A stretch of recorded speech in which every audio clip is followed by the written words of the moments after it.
Most people get this completely backward. They think the goal is to look successful. But the truth is, looking successful and being financially secure are often opposites. You're sitting at a red light in your 10-year-old Honda Accord. It's not flashy. The paint has a few scratches, the interior is worn in, but it works, it's reliable, it's paid off. Next to you, a BMW X5 pulls up. Clean, polished, expensive. For a moment, something hits you. A quiet thought. Am I behind? You start doing mental math. Could you upgrade? Probably. It would be tight, but manageable. And that's where most people make the wrong turn. The lie we've been sold. We've been conditioned to believe that your car is a reflection of your success, that a nicer car means you're doing better in life. But here's what's actually true. Expensive cars signal wealth. They don't prove it. In fact, statistically, they often prove the opposite. A large percentage of luxury cars are financed or leased. Monthly payments on these vehicles often exceed $1,000. Many of those drivers are carrying financial stress you can't see. Meanwhile, your paid-off car, it represents something far more powerful: freedom. The math most people ignore. Let's strip the emotion out and look at numbers.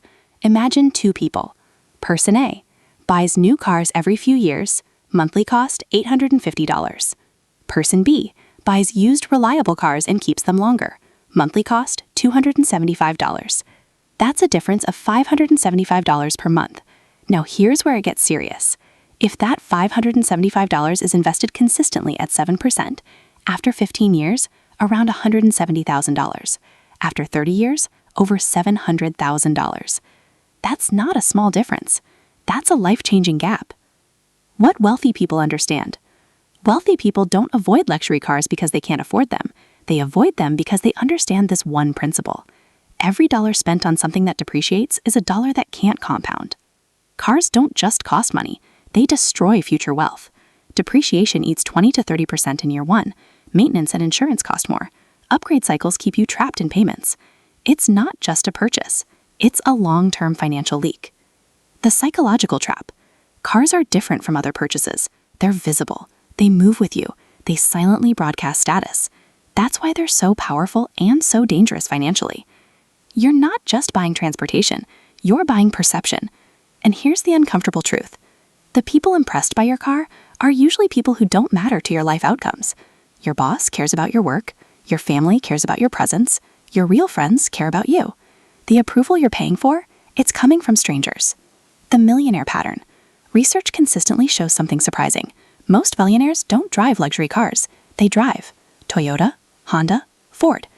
Not because they lack money, but because they built wealth by not leaking it. Their habits stayed consistent as their income grew. They didn't upgrade their lifestyle every time they earned more.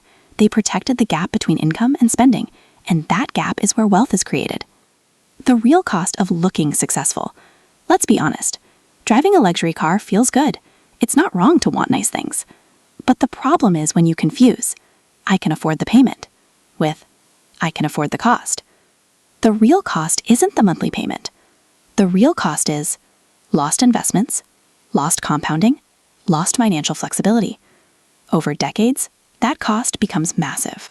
The smarter way to think. Instead of asking, can I afford this car? Ask, what is this costing my future? That one shift changes everything.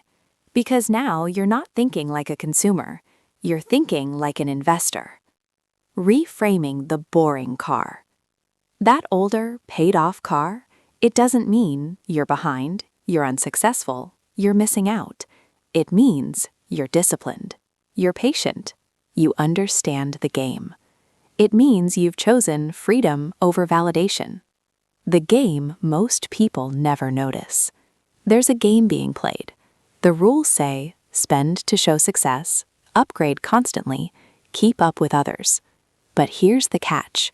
You can't win that game, because everyone else is trying to outspend you too. It becomes an endless loop of earn more, spend more, feel the same. The only way to win is to stop playing. What actually builds wealth? Wealth doesn't come from looking rich, driving expensive things, impressing people. It comes from consistently saving, investing the difference, letting time do the heavy lifting. It's quiet. it's boring. And it works. The moment that changes everything. That feeling you had at the stoplight, that discomfort, it wasn't truth. It was conditioning, a belief you absorbed without questioning. Once you understand the math, the psychology, and the long-term impact, that feeling starts to fade. You stop comparing. You stop chasing. You start building. The real flex, anyone can finance a car. Not everyone can build freedom. The real flex isn't the car that turns heads. It's the life that doesn't depend on anyone's approval. The bank account that grows quietly. The stress you don't carry. The choices you get to make later in life. You were never behind. You were just playing a different game. And it turns out, it's the one that actually works.